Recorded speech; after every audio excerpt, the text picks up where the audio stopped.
Excellences, Mesdames et Messieurs, en même temps, des perspectives inédites s'offrent à l'humanité avec l'avancée fulgurante des technologies et particulièrement l'intelligence artificielle. Gouverner avec sagesse, la révolution technologique est un formidable accélérateur de progrès au service de l'humanité. Devant l'urgence des défis et la promesse des opportunités, le multilatéralisme demeure le cadre indispensable de nos ambitions communes. Sauvegarder la paix et la sécurité internationale, protéger les droits humains, promouvoir le développement et favoriser la coopération entre les peuples. C'est l'esprit dans lequel je soumets ma candidature aux États membres.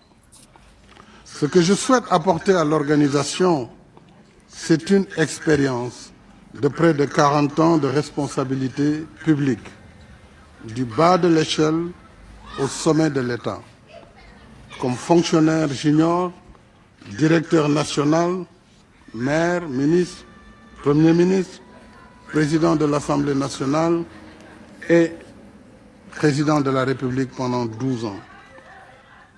Ce que je souhaite apporter à l'organisation, c'est une tradition d'échange de plusieurs années avec la plupart des dirigeants ici représentés par vous, les dirigeants en Afrique, au G7, au G20 et dans d'autres cadres bilatéraux et multilatéraux.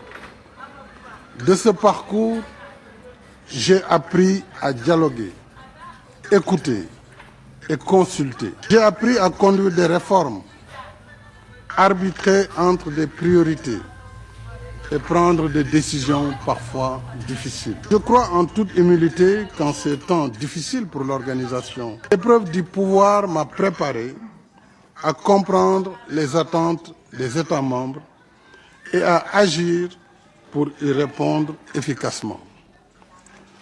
Mesdames et Messieurs, si j'ai l'honneur de servir comme secrétaire général, ma première priorité sera de contribuer à restaurer la confiance, apaiser les tensions, réduire les fractures et redonner espoir dans notre action collective. Comme le veut la Charte des Nations Unies, je serai un secrétaire général impartial qui parle à tous et qui écoute tous. Je serai un secrétaire général qui rassemble, un secrétaire général bâtisseur de ponts entre les nations, entre les cultures et les civilisations, entre l'Est et l'Ouest, entre le Nord et le Sud. J'engagerai sans délai une diplomatie préventive, plus active, dans l'alerte précoce, la médiation, la coopération entre les nations, surtout celle entre les Nations Unies et les organisations régionales. J'engagerai avec les États membres une réflexion approfondie sur l'efficacité des opérations de maintien de la paix. Je travaillerai également à maintenir les droits humains au cœur de l'agenda des Nations Unies. Nous le savons tous, les droits humains sont universels. Ils sont inséparables les uns des autres. Ils sont civils et politiques. Ils sont aussi économiques, sociaux et culturels. La Charte nous engage à les protéger sur la base des principes fondamentaux qui consacrent la primauté du droit et le besoin de justice. De même, à 4 ans de l'évaluation finale de l'agenda 2030, je veillerai à la bonne conduite des objectifs de développement durable ainsi que de l'élaboration de l'agenda d'après 2030 avec les États membres. En ce 22 avril, la Journée de la Terre nous rappelle l'urgence des menaces environnementales qui pèsent sur notre planète.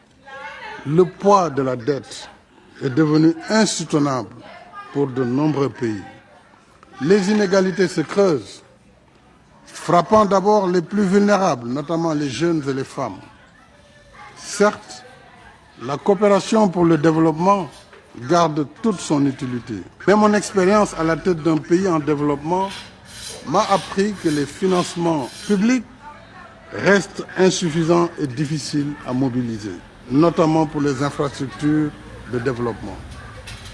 Or, sans les investissements structurants, il ne peut y avoir de transformation économique et de création massive d'emplois. C'est pourquoi je propose le financement du développement. Que le financement du développement soit davantage porté par le partenariat, l'investissement et le commerce, appuyés par un meilleur accès au crédit afin de soutenir une croissance et une prospérité partagée. Le Forum sur le financement du développement qui réunit chaque année à New York les Nations Unies, les institutions de Bretton Woods, l'OMC, la CNUSED et le secteur privé pourrait en être le catalyseur avec l'appui de l'OCDE et des pays partenaires. Mesdames et Messieurs, en créant les conditions d'une vie meilleure pour tous, nous réduirons en même temps les sources de migration irrégulière. Madame la Présidente, s'agissant de l'organisation, je suis convaincu qu'elle peut et doit changer. Si je suis élu, je continuerai les efforts de réforme par une gestion transparente et rigoureuse.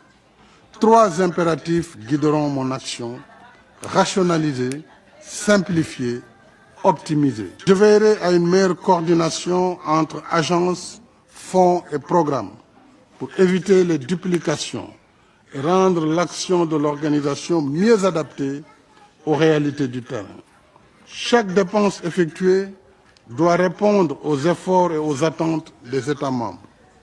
Faire évoluer les Nations Unies, c'est également réformer le Conseil de sécurité sur une base consensuelle qui renforce la légitimité, l'autorité et l'efficacité de son action. J'accompagnerai les États membres dans le processus en cours. Je donnerai